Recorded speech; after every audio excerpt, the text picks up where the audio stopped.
মুফতি মাওলানা বজলুর রশিদ সাহেবের মাদ্রাসা ইফতার ও দোয়ার মাহফিল। কি বলেন ঠিক কিনা?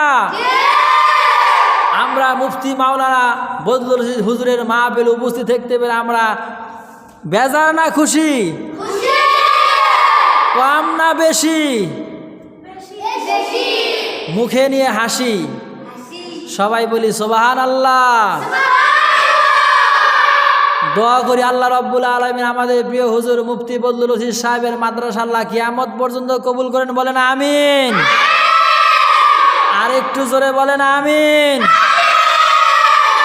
আমরা দোয়া করি আল্লাহ রাব্বুল আলামিন আমাদের প্রিয় হুজুর মুফতি বজলুর রশিদ সাহেবকে আল্লাহ দীর্ঘ নেক হায়াত দান করেন। বলেন আমিন। ওনার জামাই আমাদের প্রিয় ভাই বিশিষ্ট বক্তা মাওলানা আব্দুল বারী রশিদ ভাইয়ের জন্য দোয়া করি আল্লাহ রাব্বুল আলামিন তাকেও নেক হায়াত দান করবেন। আমিন। এই মাদ্রাসার সুনামধন্য মুহতামিম আমার বন্ধুবর হাফেজ মাওলানা মামুনুর রশিদ সাহেব ভাইকে আল্লাহ রাব্বুল আলামিন দীর্ঘ নেক হায়াত দান করবেন। আমিন। আর একজন শিক্ষক আছে আমার বন্ধুবর মুফতি আবু হাসান, আমার নামে নাম, ভাইজানকে আল্লাহ কবুল করবেন। বলেন আমিন। বাদ বাকি শিক্ষক ছাত্রদের আল্লাহ রাব্বুল আলামিন কবুল করেন। বলেন আমিন। এই যে মাদ্রাসার পাশে হুজুরে আব্বা আম্মা ঘুমায় আছেন, এই রমজান মাসে সমস্ত কবর আযাবগুলো আল্লাহ বন্ধ করে দিয়েছেন। দোয়া করি এই রমজান উসুল্লাহ করে আল্লাহ রাব্বুল আলামিন আমাদের প্রিয় হুজুর মুফতি বজলুর রশিদ সাহেবের পিতা মাতার কবর আযাব আল্লাহ কিয়ামত পর্যন্ত বন্ধ করে দেন। বলেন আমিন। আল্লাহ কবরটাকে জান্নাতের মাকাম বানিয়ে দেন। বলেন আমিন। আমাদের আত্মীয় স্বজনগুলো যারা বিভিন্ন জায়গায় যারা ঘুমায় আছে আল্লাহ রাব্বুল আলামিন তাদের কবরটা জান্নাতের বাগান বানিয়ে দিন। বলেন আমিন। বিশেষ করে আজকে আপনি অডিটোরিয়াম দেখেছেন যার নামে প্রতিষ্ঠিত করা হয়েছে শহীদ আল্লামা দেলাওয়ার হোসেন সাইদি রহিমাহুল্লাহ, তার জন্য দোয়া করে আল্লাহ রাব্বুল আলামিন তার কবরটা জান্নাতের মাকাম বানিয়ে দেন। বলেন আমিন।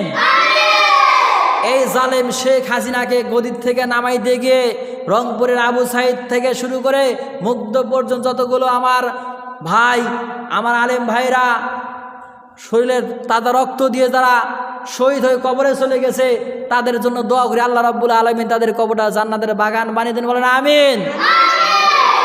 ইসলামী আন্দোলন করতে গিয়া আল্লামা দেলাওয়ার হোসেন সাইদি, মাওলানা মতিউর রহমান নিজামী, আলী হাসান মোহাম্মদ মুজাহিদ, আব্দুল কাদের মোল্লা, কামরুজ্জামান, মীর কাশেম আলী, বিএনপি নেতা সালাউদ্দিন কাদের চৌধুরী যারা ফাঁসি তরি দ্বারা গড়াই দিয়ে যারা কবরে চলে গেছে আল্লাহ রাব্বুল আলামিন দোয়া করে আল্লাহ রাব্বুল আলামিন রমজান উসুলা করে এই সমস্ত মানুষগুলোর কবরটা তুমি আল্লাহ জান্নাতের বাগান বানিয়ে দাও। বলেন আমিন। এবং এই মাদ্রাসায় যারা তালেবে ইলম আছে যারা পড়াশোনা করতেছে আল্লাহ রাব্বুল আলামিন সকলকে বক্তা হিসেবে আল্লাহ কবুল করেন। বলেন আমিন। তামাম পৃথিবীব্যাপী আল্লাহ রাব্বুল আলামিন কোরআনের বাণী পৌঁছে দেওয়ার তৌফিক দান করবেন। আমিন। বিশেষ করে আমি সবচাইতে গুনাহগার মাওলানা মাহমুদুল হাসান শেরপুরি, আল্লাহ রাব্বুল আলামিন আমাকেও কোরআনের কথাগুলো মানুষের দ্বারে দ্বারে তামাম পৃথিবীব্যাপী বলার তৌফিক দান করবেন। বলেন আমিন। আল্লাহ রাব্বুল আলামিন আমাকে নেক হায়াত দান করবেন। আমিন। আমাদের আত্মীয় স্বজন বিশেষ করে আমার আব্বা অসুস্থ এবং যারা অসুস্থ হাসপাতালে পড়ে আছে তাদের জন্য দোয়া করি আল্লাহ রাব্বুল আলামিন তাদের কবরটা আল্লাহ জান্নাতের বাগান বানিয়ে দেন। বলেন আমিন।